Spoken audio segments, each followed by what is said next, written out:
తెల్లవారు జాముల్లో సన్న చాచి పువ్వల్లో మురిసి మురిసిపోతాందే మనసు పిల్లలొచ్చి ఎగరేసే తెల్ల కాలి పొటమల్లే ఎగిసి ఎగిసి పడతాందే మనసు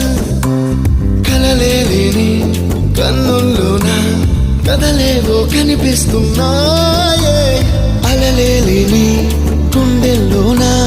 గలగలమని పొంగాయే ఆశల అలలే ఇంతందంగా ఉంటుందా